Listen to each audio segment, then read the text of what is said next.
கர்த்தராகிய இயேசு கிறிஸ்துவின் பரிசுத்த நாமம் மகிமைப்படுவதாக. இன்றைக்கான வேத பகுதி அப்போஸ்தலர் 23ஆம் அதிகாரம். வாசிக்க கேட்போம். பவுல் ஆலோசனை சங்கத்தாரை உற்று பார்த்து, சகோதரரே, இந்நாள் வரைக்கும் எல்லா விஷயங்களிலும் நான் நல்மனசாட்சியோடு தேவனுக்கு முன்பாக நடந்து வந்தேன் என்று சொன்னான்.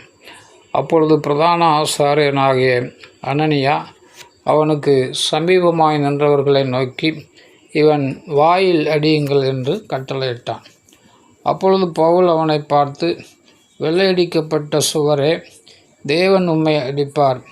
நியாயப்பிரமாணத்தின்படி என்னை நியாயம் விசாரிக்கிறவராய் உட்கார்ந்திருக்கிற நீர், நியாயப்பிரமாணத்துக்கு விரோதமாய் என்னை அடிக்கச் சொல்லலாமா என்றான். சமீபத்தில் நின்றவர்கள், தேவனுடைய பிரதான ஆசாரியரை வைகிறாயா என்றார்கள். அதற்கு பவுல், சகோதரரே, இவர் பிரதான ஆசாரியர் என்று எனக்கு தெரியாது. உன் ஜனத்தின் அதிபதியை தீது சொல்லாயாக என்று எழுதியிருக்கிறதே என்றான். பின்பு அவர்களில் சதுசேயர் ஒரு பங்கும் பரிசேயர் ஒரு பங்குமாய் இருக்கிறார்கள் என்று பவுல் அறிந்து, சகோதரரே, நான் பரிசேயனும் பரிசேயனுடைய மகனுமாய் இருக்கிறேன். மரித்தோருடைய உயிர்த்தெழுதலை பற்றிய நம்பிக்கையை குறித்து நான் நியாயம் விசாரிக்கப்படுகிறேன் என்று ஆலோசனை சங்கத்தில் சத்தமிட்டு சொன்னான். அவன் இப்படி சொன்னபோது பரிசேயருக்கும் சதுசேயருக்கும் வாக்குவாதம் உண்டாயிற்று. கூட்டம் இரண்டாக பிரிந்தது. எண்ணத்தினால் என்றால், சதுசேயர் உயிர்த்தெழுதல் இல்லை என்றும் தேவதூதனும் ஆவியும் இல்லை என்றும் சொல்லுகிறார்கள். பரிசேயரோ அவ்விரண்டும் உண்டென்று ஒப்புக்கொள்ளுகிறார்கள். ஆகையால் மிகுந்த கூக்குரல் உண்டாயிற்று. பரிசேய சமயத்தாரான வேதபாரகரில் சிலர் எழுந்து, இந்த மனுஷனிடத்தில் ஒரு பொல்லாங்கியும் காணோம். ஒரு ஆவி அல்லது ஒரு தேவதூதன் இவனுடனே பேசினது உண்டானால் நாம் தேவனோடே போர் செய்வது தகாது என்று வாதாடினார்கள்.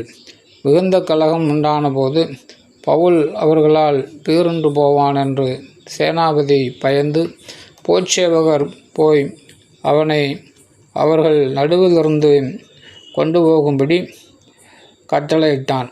அன்று ராத்திரியிலே கர்த்தர் பவுலின் அருகே நின்று, பவுலே, திடன்கொள், நீ என்னை குறித்து எருசலேமில் சாட்சி கொடுத்தது போல ரோமாவிலும் சாட்சி கொடுக்க வேண்டும் என்றார். விடியற்காலமான போது யூதரில் சிலர் ஒருமித்து தாங்கள் பவுலை கொலை செய்யும் அளவும் புசிப்பதும் இல்லை குடிப்பதும் இல்லை என்று சபதம் பண்ணி கொண்டார்கள்.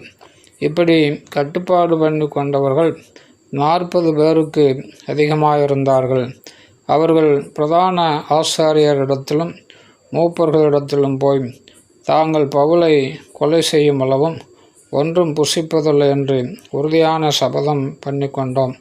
ஆனபடினால் நீங்கள் ஆலோசனை சங்கத்தாரோடு கூட போய் அவனுடைய காரியத்தை அதிக திட்டமாய் விசாரிக்க மனதுள்ளவர்கள் போல சேனாபதிக்கு காண்பித்து, அவர் நாளைக்கு அவனை உங்களிடத்தில் கூட்டிக் கொண்டு வரும்படி அவரிடத்தில் கேட்பீர்களாக. அவன் கிட்ட வருகிறதற்குள்ளே நாங்கள் அவனை கொலை செய்ய ஆயத்தமாக இருப்போம் என்றார்கள். இந்த சற்பனையை பவுலினுடைய சகோதரியின் குமாரன் கேள்விப்பட்டு கோட்டைக்குள்ளே போய் பவுலுக்கு அறிவித்தான். அப்பொழுது பவுல் 100 அதிபதிகளில் ஒருவனை அழைத்து, இந்த வாலிபனை சேனாபதியினிடத்திற்கு கூட்டிக் கொண்டு போய் அவரிடத்தில் இவன் அறிவிக்க வேண்டிய ஒரு காரியம் உண்டு என்றான். அந்தபடியே அவன் இவனை சேனாபதியினிடத்திற்கு கூட்டிக் கொண்டு போய், காவலில் வைக்கப்பட்டிருக்கிற பவுல் என்னை அழைத்து, உமக்கு ஒரு காரியத்தை சொல்ல வேண்டுமென்றிருக்கிற இந்த வாலிபனை உம்மிடத்திற்கு கொண்டு போகும்படி என்னை கேட்டுக்கொண்டான் என்றான்.